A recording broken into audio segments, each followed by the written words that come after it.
राजा बिंबिसार, जो कि बुद्ध भगवान के मानने वालों में से एक थे। जब बुद्ध भगवान उनके राजगृह में ठहरे हुए थे तो वहाँ दो भाई थे, महापंथक और चूलपंथक। पहले महापंथक ने बुद्ध भगवान का शिष्य तो स्वीकार कर लिया था, उनके उपदेश सुनकर उनके शिष्य बन गए थे।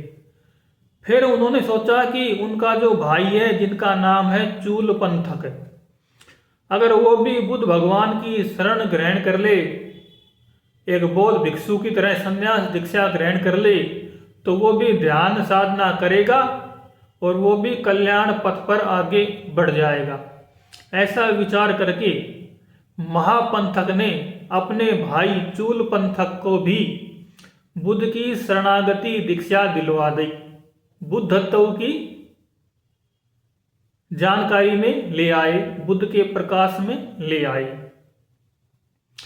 लेकिन जो महापंथक था बड़ा भाई, वो तो ज्ञानी ध्यानी विद्वान था, पढ़ा लिखा था।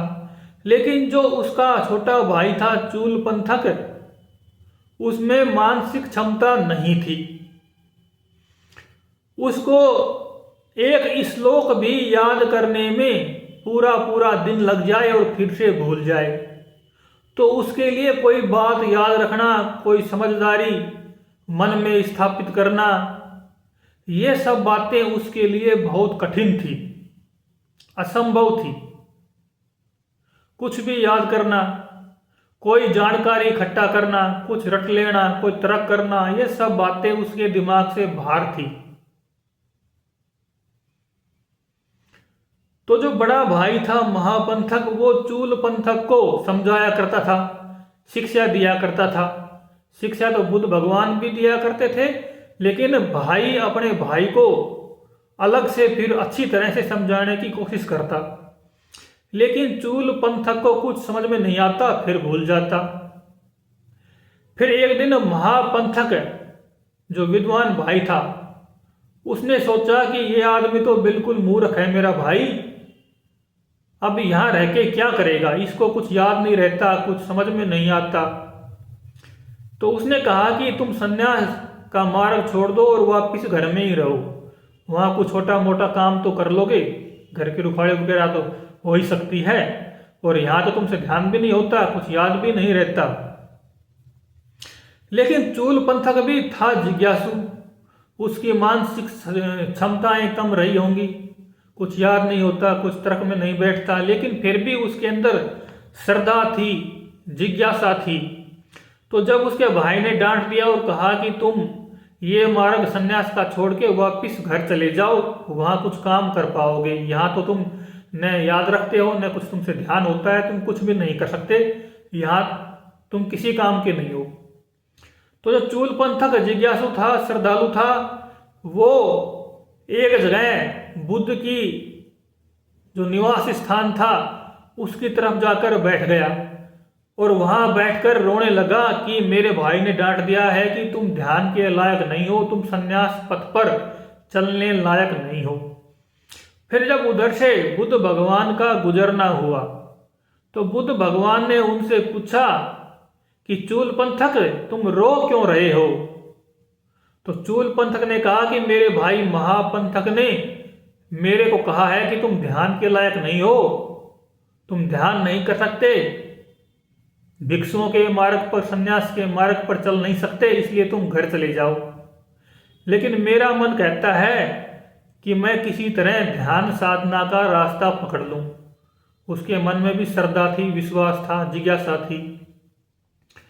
तो बुद्ध ने कहा, चलो तुम्हें कुछ याद नहीं रहता, तुम्हारे दिमाग में तर्क काम नहीं करता, तुम्हारा कुछ भी बस का नहीं है, तो तुम एक काम करो, वहां जाके धूप में बैठ जाओ और मैं तुम्हें एक साफ सफेद कपड़ा देता हूं और इसको अपने हाथों से रगड़ते रहो, रगड़ते रहो और कहते रहो रजो हरणम रजो हरणम।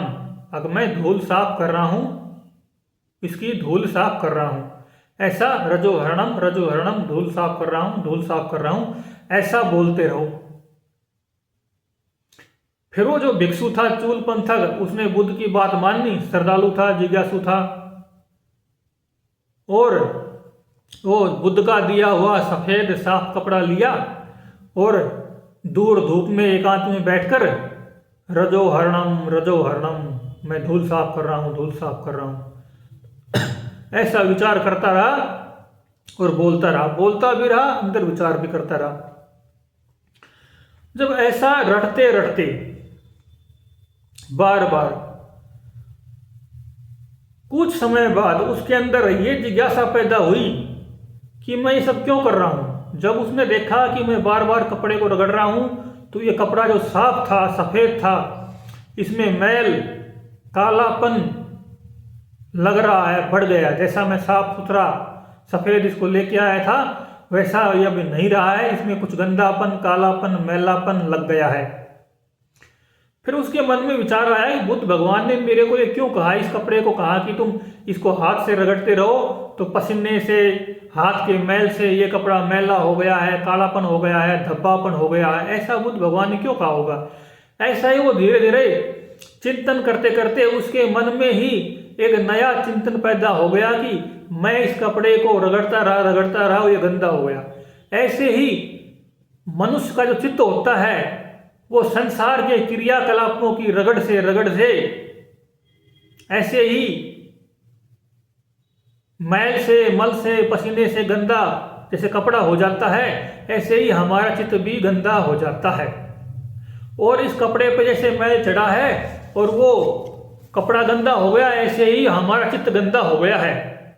और इस कपड़े पे मैल नहीं चढ़ाना, बल्कि मेरे को तो बुद्ध भगवान ने मैल उतारने के लिए प्रेरणा दी है, रास्ता दिया है। ऐसा चिंतन करते करते वो अपने चित्त की ओर देखने लगा कि मेरे चित्त में मैल कहाँ है, कितना है, कैसा है। ऐसा देखते देखते उसको अपने चित्त में निर्मल अवस्था का अनुभव हो गया। जो निर्मल अवस्था है, निर्लेप अवस्था है, निर्विकार निर्विचार अवस्था है, उसकी झलक उनको मिल गई और वहीं उनको ज्ञान की प्राप्ति भी मिल गई उसी दिन। अब आप कहोगे कि वो मूर्ख आदमी था, कुछ याद नहीं होता था। फिर उसको कपड़ा रगड़ते रगड़ते कपड़ा मैला हुआ, फिर उसका ध्यान मैले कपड़े से मैले चित्त की ओर गया। मैले चित्त से फिर उसके मन में ख्याल आया, विचार आया कि मन मैला है उसको साफ करें, चित्त मैला है उसको साफ करें। और फिर उसका चित्त ख्याल आने से ही वो साफ कैसे हो गया। अब इसमें कई बात हो सकती हैं। एक तो आध्यात्म में कोई नियम नहीं होता है कि इसमें कितना कम समय लग जाए या कितना ज़्यादा समय लग जाए। कोई विद्वान से विद्वान भी पीछे रह जाए तो कभी मूर्ख भी ज्ञान प्राप्ति कर ले। ऐसा नहीं है कि विद्वान नहीं कर सकता या मूर्ख नहीं कर सकता, विद्वान भी कर सकता है, मूर्ख भी कर सकता है। कभी विद्वान विद्वता के अहंकार में रह जाए तो विद्वान भी पीछे छूट सकता है। कभी मूर्ख को भी सही दिशा मिल जाए और सही जिज्ञासा, सही विश्वास, सही सेटिंग बन जाए तो उसको भी ज्ञान की प्राप्ति हो जाती है। ऐसी घटनाएं बहुत सारे संतों के जीवन में आती है। जैसे वाल्मीकि के जीवन में आता है कि वो एक रत्नाकर नाम के डाकू थे और उनको सप्तऋषियों ने या नारद ऋषि ने ज्ञान दिया और वो उल्टा राम राम करते हुए ही ब्रह्म को अनुभव करता हो गए। उल्टा नाम जपा जग जाना, वाल्मीकि भय ब्रह्म समाना। ऐसे शंकराचार्य जी के 4 शिष्यों में से जो एक शिष्य थे, उनका क्या नाम था, तोटकाचार्य था या कोई दूसरे शिष्य थे, शायद तोटकाचार्य था। उनको भी ज्ञान नहीं था, लेकिन शंकराचार्य जी ने उनको सेवा दी, उनको सेवा से ही ज्ञान हो गया। तो अध्यात्म में क्या होता है, दिशा सही हो जाए और पूरा मन वहीं केंद्रित हो जाए तो फिर चाहे कोई विद्वान हो, चाहे मूर्ख हो, चाहे ज्ञानी हो, चाहे अज्ञानी हो, वो परम ज्ञान को उपलब्ध हो सकता है। या फिर ऐसा भी हो सकता है कि उसके ऊपरी मन में किसी कारण से, किसी अवस्था में कुछ अज्ञान या कुछ भ्रम या कुछ स्मृति की कमजोरी बन गई थी, लेकिन पीछे से अंदर में कोई गहरी साधना रही होगी जिसके कारण ज्ञान हो गया होगा। अब ये सारी संभावनाएं हैं। कहानियों का उद्देश्य तो प्रेरणा होता है, जानकारी होता है, विश्वास होता है। गुरु का उद्देश्य भी यही होता है, प्रेरणा, जानकारी, विश्वास। गुरु का, शास्त्र का, कहानियों का, सबका उद्देश्य है प्रेरणा, विश्वास, जानकारी। जब सही प्रेरणा मिल जाए, सही जानकारी मिल जाए और पक्का विश्वास हो जाए, तो विश्वास होते ही मन अडिग हो जाता है। जब तक मन में अविश्वास होता है तभी तक मन खोज करता है, और खोज करने वाला मन दौड़ता है, और दौड़ने वाला मन ही बेचैन होता है, और बेचैन मन ही अज्ञान में होता है। तो बेचैनी कब मिटती है? जब मन रुक जाता है। मन कब रुकता है? जब उसको पक्का विश्वास हो जाता है। पक्का विश्वास कब होता है? जब उसको सही जानकारी, सही प्रेरणा की दिशा मिल जाती है। तो ऐसा अनेक संतों के जीवन में घटना घटी है कि मूर्ख भी पूर्णता ज्ञान में स्थित हो गए और विद्वान कई बार रह गए। लेकिन जहां तक प्रचार प्रसार की बात है, वहां मूर्ख टाइप के मन से जो संत महापुरुष ज्ञानी हुए, उन्होंने प्रचार प्रसार नहीं किया। प्रचार प्रसार करने के लिए बुद्ध और शंकराचार्य जी, चैतन्य महाप्रभु जैसे जो अति ज्ञानी और विचारशील महापुरुष थे, उन्होंने ही ज्ञान का प्रचार किया। तो जो प्रचार का क्षेत्र है, उसमें दोनों चीजें जरूरी हैं, भीतर का अनुभव और बाहर की विद्वता, जानकारियां। तो जैसे बुद्ध भगवान थे, शंकराचार्य जी थे, चैतन्य महाप्रभु थे, और सारे भी जितने भी आचार्य महापुरुष थे, अवतारी महापुरुष थे, वे सब भीतर से अनुभवी थे और बाहर से विद्वान थे। लेकिन जो बाहर से विद्वान नहीं थे, उनमें भी बहुत सारे हर मत पंथ संप्रदाय में संत हुए हैं जो पूर्ण ज्ञान को उपलब्ध तो हो गए, लेकिन वो विद्वता की दृष्टि से कमजोर थे, तो उनका उतना नाम नहीं हुआ, प्रचार प्रसार नहीं हुआ। लेकिन उनकी अनुभूति भी वही थी जो बुद्ध, शंकराचार्य, चैतन्य महाप्रभु या जो भी आचार्य अवतारी महापुरुष हुए, कबीर साहब, नानक जी, दादू जी, उनकी जो अनुभूति थी, उनकी भी जो बिना दिमाग या कम दिमाग या कम विद्वता वाले थे, उनको भी वही अनुभव हो गया था। तो अनुभव में तो सिर्फ मन का केंद्रीकरण, मन की स्थिरता, मन की तल्लीनता, एकाग्रता, ये ही जिम्मेदार होती हैं। बाकी और बाहर की योग्यता की जरूरत नहीं है, क्योंकि स्वामी राम सुखदास जी कहा करते थे कि अगर आप में संसार की योग्यताएं हैं तो संसार आपको फंसा लेगा। अगर आपके अंदर कोई भी योग्यता नहीं है और परमात्मा में लग जाते हो, तो परमात्मा तक पहुंच सकते हो बिना योग्यता के भी। लेकिन ये सब बहुत दुर्लभ, रेयर केस होते हैं कि कोई कम दिमाग में या बिना दिमाग के भी ज्ञान को उपलब्ध हो जाए। ऐसा तभी हो सकता है जब उसको सही दिशा देने वाला, सही गुरु बताने वाला, विश्वास पात्र गुरु मिल जाता है। अन्यथा तो ऐसा संभव नहीं होता है। या फिर जैसा कि मैंने पहले बताया, किसी में कोई दबी हुई साधना का स्पेशल विशेष प्रभाव हो और वो एकदम से प्रकट हो जाए, तो भी ऐसा हो सकता है। इसमें दोनों ही संभावनाएं हैं, दोनों ही बातें हैं, क्योंकि मन को किसी बाहर की योग्यता की जरूरत नहीं होती साधना के लिए, ज्ञान प्राप्ति के लिए। मन को सिर्फ गिराना होता है। तो गिराने में किसी चीज को मेहनत नहीं करनी पड़ती, किसी चीज को बनाने में मेहनत करनी पड़ती है। इसलिए ज्ञान मार्ग इतना सरल है, क्योंकि इसमें अगर मन को गिरा दो तो गिराने में उतनी मेहनत नहीं करनी पड़ती जितनी बनाने में पड़ती है। क्योंकि बनाने के लिए बहुत विद्याओं की प्राप्ति करनी पड़ती है, बहुत ट्रेनिंग की प्राप्ति करनी पड़ती है, तब जाके मन उन नए संस्कारों की ओर मुड़ता है, उनमें ट्रेंड होता है, वो चीज सीखता है। लेकिन अध्यात्म का उद्देश्य है कि मन को गिराना है, खत्म करना है, नष्ट करना है, मारना है। तो किसी चीज को मारने में उतनी मेहनत नहीं करनी पड़ती। एक बच्चा जन्म लेता है, 1-1.5 किलो का वजन होता है, 1-1.5 फुट की हाइट होती है, और जवान होता है 18 साल में, तब उसकी हाइट पूरी होती है 5.5-6 फीट की। तब उसका वजन होता है 60, 70, 80, 90 किलो। लेकिन उसको मारना पड़े तो एक गोली से मर जाए, एक छुरे से मर जाए, एक धक्के से मर जाए, एक ठोकर से मर जाए, अकस्मात मर जाए। तो ऐसे ही है, अगर मन के पास मरने की कला आ गई, मन खुद की ही आत्महत्या कर ले, तो काम एक झटके में भी हो सकता है। अगर मन के अंदर अपने आप को मारने का संकल्प आ जाए, सारे विचारों को गिराने का एक मजबूत विचार पैदा हो जाए, वो सारे विचारों को खत्म कर दे और वो अंतिम विचार भी खत्म हो जाए, तो भी ज्ञान की प्राप्ति हो जाती है। तो इस कहानी में, इस घटना में जो चूल पंथक था उसको ज्ञान की प्राप्ति हो गई। फिर अगले दिन कहते हैं, वहां के राजा बिंबिसार ने बुद्ध को और उनके भिक्षुओं को सभी को अपने यहाँ राजमहल में भोजन का निमंत्रण दिया।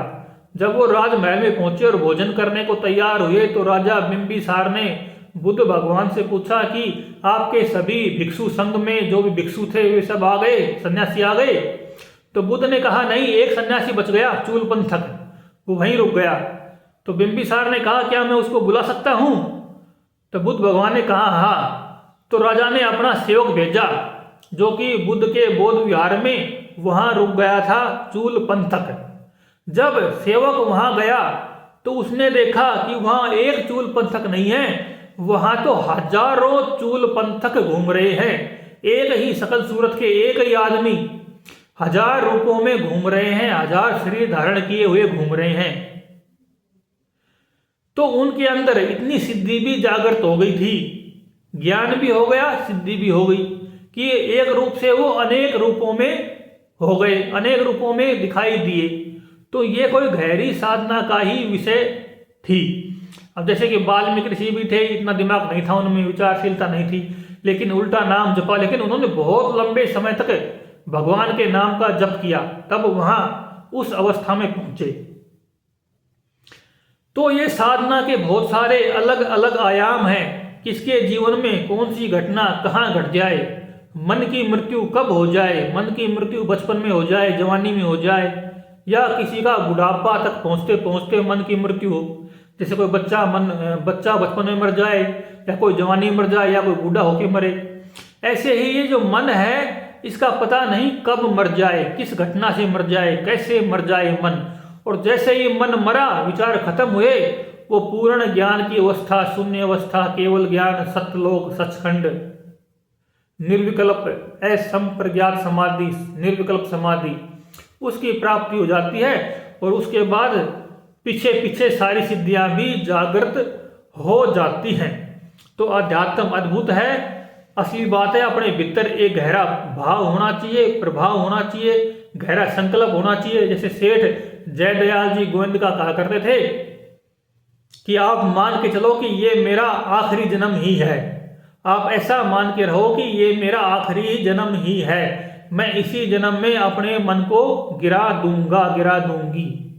क्योंकि आपके भीतर जो बात बैठी हुई है वो ही आगे जाके अपना भविष्य तय करती है, अपना जीवन निश्चित करती है कि अपने आगे जीवन में क्या घटना घटती है, क्या घटना घटनी है।